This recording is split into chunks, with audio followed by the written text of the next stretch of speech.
नमस्कार मित्रों, एक भक्त की कथा, एक ऐसी कथा जो मन को भा जाए। मित्रों, वृंदावन में एक बिहारी जी का परम भक्त रहता था। पेशे से वह एक दुकानदार था। वो रोज प्रातः बिहारी जी के मंदिर जाता था और फिर गौ सेवा में समय देता और गरीब, बीमार और असहाय लोगों का उपचार और भोजन और दवा का प्रबंध करता।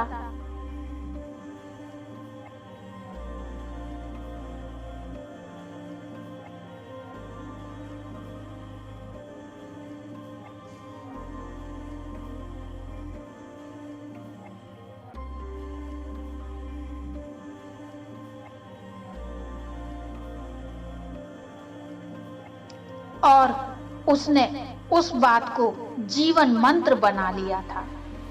उसके पिता ने कहा था, बिहारी जी की सेवा तो भाव से होती है, जो उनके हर जीव की, पशु पक्षियों की सेवा करता है, वे उन्हें प्रिय है। देखो, उन्होंने भी तो गौ सेवा की है। लेकिन एक बात थी, मंदिर में बिहारी जी की जगह उसे एक ज्योति दिखाई देती थी, जबकि मंदिर में बांके बिहारी के सभी भक्त कहते थे, वाह, आज बिहारी जी का श्रृंगार कितना अच्छा है, बिहारी जी का मुकुट ऐसा है, उनकी पोशाक ऐसी है। तो वह भक्त सोचता कि बिहारी जी सबको दर्शन देते हैं, पर मुझे क्यों नहीं देते? केवल एक ज्योति दिखाई देती है। हर दिन ऐसा ही होता है। एक दिन बिहारी जी से वो भक्त बोला, ऐसी क्या बात है, हे भगवान, आप सबको दर्शन देते हैं पर मुझे दिखाई नहीं देते। हे प्रभु, कल आपको मुझे दर्शन देना ही पड़ेगा। अब अगले दिन मंदिर गया, फिर बिहारी जी उसे ज्योति के रूप में दिखे। तब वो भक्त बोला, बिहारी जी, हे भगवान, अगर कल मुझे आपने दर्शन नहीं दिए तो मैं यमुना जी में डूबकर मर जाऊंगा।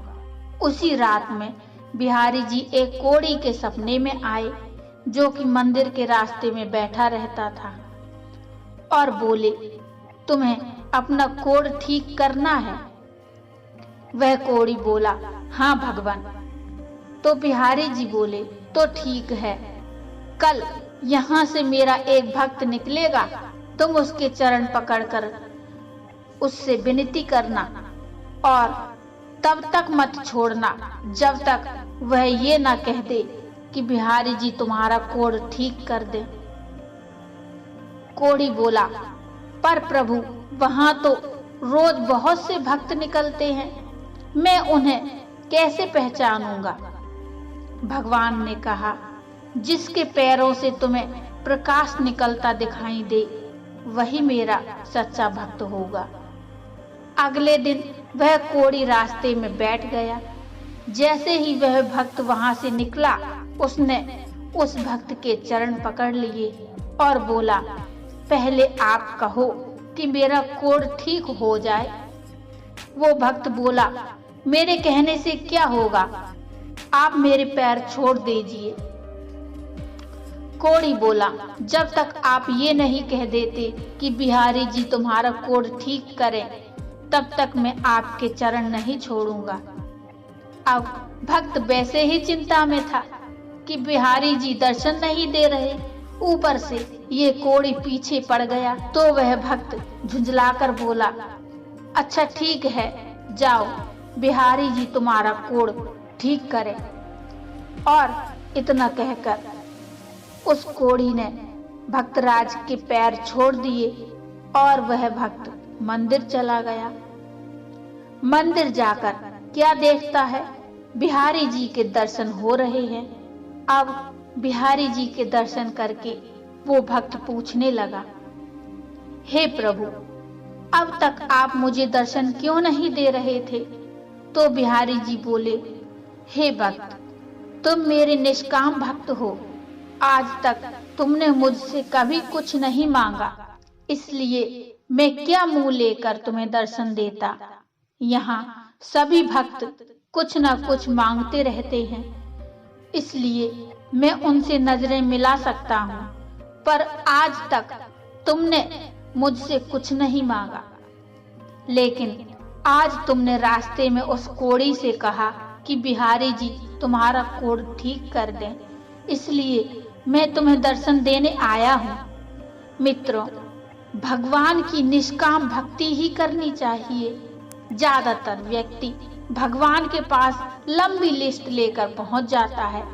भगवान मेरा ये काम बना दो, भगवान मेरा वो काम बना दो।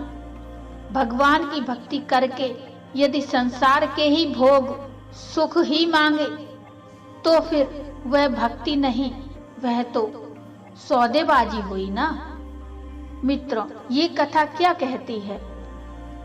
जो सबसे बड़ी परमात्म सेवा उनकी है जो वास्तव में बेबस और लाचार हैं।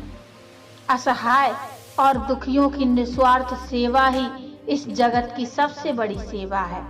और महाप्रभु जगत प्रभु भगवान भी इसी से खुश रहते हैं। मित्रों, ये कहानी आपको कैसी लगी ये मुझे कमेंट में बताइए। कहानी यदि अच्छी लगी हो तो लाइक करिए और चैनल को सब्सक्राइब कर लीजिए। ऐसी ही मनमोहक और भक्ति में कहानियाँ सुनने के लिए मिलते हैं फिर एक और नई कहानी के साथ। तब तक के लिए जय श्री कृष्णा, जय बांके बिहारी।